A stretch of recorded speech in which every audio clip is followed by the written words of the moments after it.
At this point, I think I need an away season ticket because what is going on? Welcome back to Palace Mad Mason. Hello everybody, welcome back to the channel, it's Mason here. And look, we won 2-0 away at Leicester, won 2-0 away against West Ham, won 2-0 against Manchester United, won 2-0 against Doncaster in the FA Cup.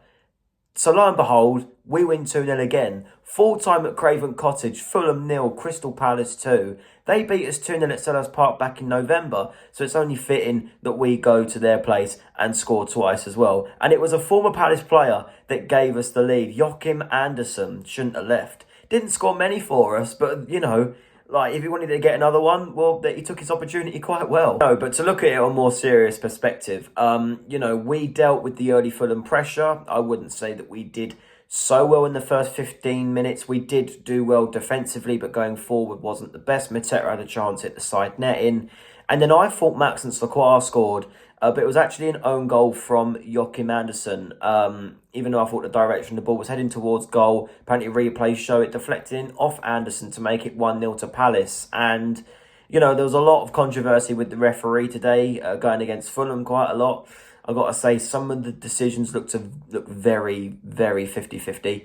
But there you go. Like, sometimes refs are on your side and sometimes they ain't. Like, we've had a lot of refs against us this season, so it's about time we got one on our side. Moving on to the second half, and again, we dealt with some early Fulham pressure, and that was met with a brilliant tackle by Lacroix. Jimenez was through on goal, and if it wasn't for that challenge by Lacroix, who I thought like just lunged in on Jimenez and he would give away a penalty, and it probably would have been a red card because Jimenez was through on goal about to strike the ball. But it was an amazing tackle, and I've got to say, if it wasn't for Mateta's prolific goal scoring this season, then I think Lacroix would be a contender for player of the season so far. He has been immense for us. One of the best signings I think we've made defensively since going to the Premier League. And we thought we had a second shortly after when Mateta's strike was ruled out for offside. It was literally a boot size offside.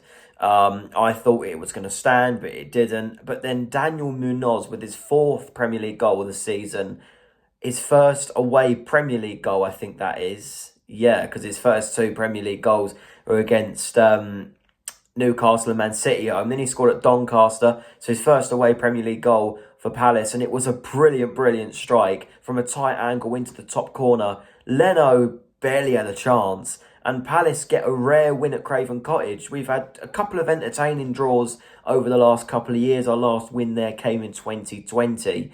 So it's been 5 years since the win at Craven Cottage, but we got the win today, and that puts us back within reach of the so-called progressive pack. And what I mean by that is, I don't know how well Aston Villa are doing against Chelsea. Last time I looked, it was 1-0 to Chelsea, which is good for us. But I think that means that if we were to beat Aston Villa on Tuesday night, who are our next opponents at Sellers Park, even though our home record is woeful, let's be real, we go within touching distance of them when we play Ipswich 2 weeks later in the league, in between, you know, with our Millwall game in the cup in between. So, you know, the season's not dead yet. We have had a lifeline today, but we need to stop relying on away performances to get us victories.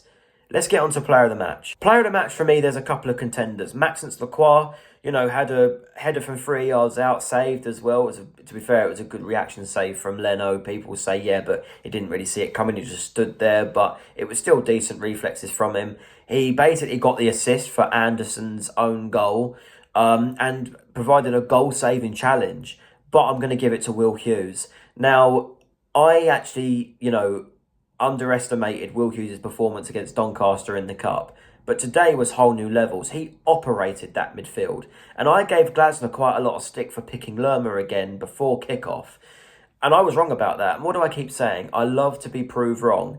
But Lerma actually had quite a good game in midfield as well. Eze, I think that was one of his better performances this season. Probably his best this calendar year so far. You look at Adam Wharton when he came on, looked dangerous. Kamada and Chilwell, they didn't have a lot of time, but they still were okay, I would say. So when it comes to whether he picks Wharton or Lerma for the next game against Villa, that's quite a big decision for Glasner. But it's nice to have the competition within the squad. But my man of the match today Will Hughes, 100%, brilliant performance from him. So where is the channel going for the next couple of weeks? So Villa vlog will be on Tuesday night, probably going to be out on YouTube Wednesday morning as it is a night game. And then a massive vlog next Saturday between Crystal Palace and Millwall in the FA Cup 5th round. If we are to win that, then we will go through to the quarter-final and we'll be one game away from a Wembley semi-final, so that is massive. And then the week after that, in 2 weeks' time, we are at home to Ipswich, who are in the Premier League bottom three, so I'll be hoping for a win there as well. We are within touching distance of a little bit of progress this season in the Premier League. I think we're up to 13th, yeah, because Tottenham got their win against Ipswich as well, and we've leapfrogged Everton again, I'm pretty sure, because they only drew against United. So yeah, we're still 13th in the Premier League, but it's a step in the right direction. We could have been down, I think, nearly in 15th if we'd have lost this game today. So I'm very proud of the team.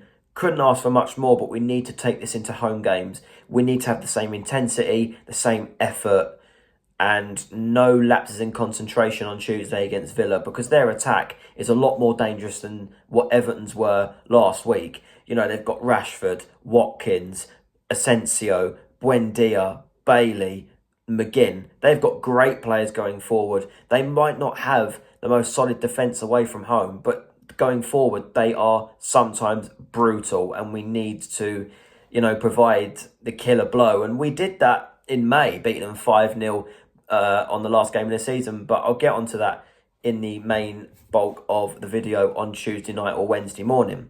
So like, share, subscribe. Brilliant win again. What can I say? 2-0 again. Allay, allay. See you guys soon.